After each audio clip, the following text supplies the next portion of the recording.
Le 16 octobre 1984, dans un village des Vosges, un enfant de 4 ans disparaît. Quelques heures plus tard, son corps est retrouvé dans une rivière. Ses mains et ses pieds sont ligotés. Mais avant même que l'enquête ne commence vraiment, quelqu'un appelle la police. Une voix anonyme revendique le crime. Depuis des années, cette même voix harcèle la famille.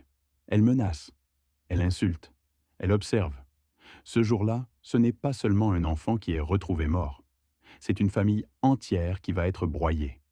Et une affaire judiciaire qui va devenir l'une des plus complexes et des plus controversées de l'histoire française. Grégory Villemain vit avec ses parents, Christine et Jean-Marie, dans une petite commune des Vosges. Depuis plusieurs années déjà, la famille est la cible d'un harcèlement étrange et incessant. Des lettres anonymes arrivent régulièrement au domicile. Des appels téléphoniques menacent, insultent, accusent. L'auteur de ces messages se fait appeler le Corbeau. Il semble connaître parfaitement la famille. Il évoque des conflits anciens, des jalousies, des rancœurs profondes.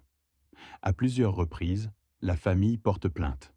Mais malgré les investigations, le Corbeau reste introuvable. À l'automne 1984, la tension est permanente. La peur s'installe.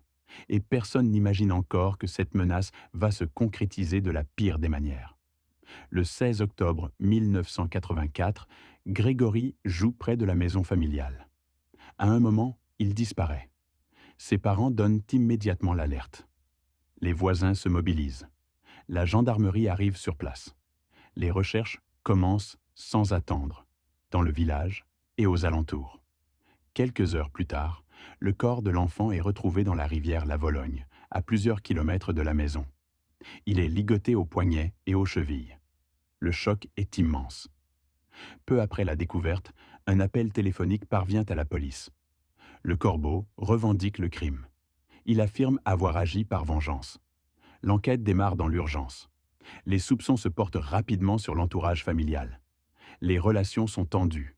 Les interrogatoires se multiplient. Chaque détail est scruté.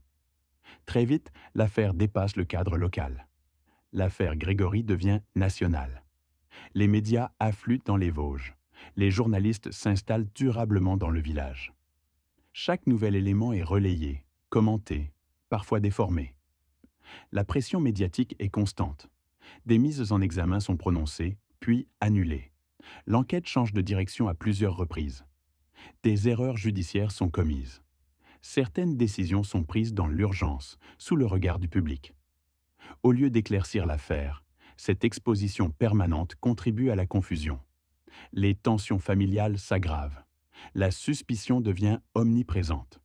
Le climat est délétère. Au fil des mois, puis des années, l'enquête s'enlise. De nouvelles expertises sont ordonnées.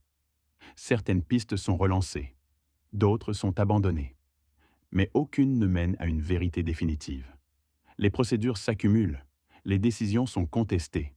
Les espoirs de résolution s'amenuisent. L'affaire Grégory devient le symbole des dysfonctionnements judiciaires. Une enquête fragmentée. Une vérité qui semble toujours hors de portée. Près de 40 ans après les faits, l'affaire Grégory n'est toujours pas résolue. Aucune condamnation définitive. Aucune vérité judiciaire clairement établie. Seulement une succession de pistes, d'erreurs, de silences et de zones d'ombre. Et une question qui demeure, intacte depuis 1984. Qui a réellement tué Grégory Villemain?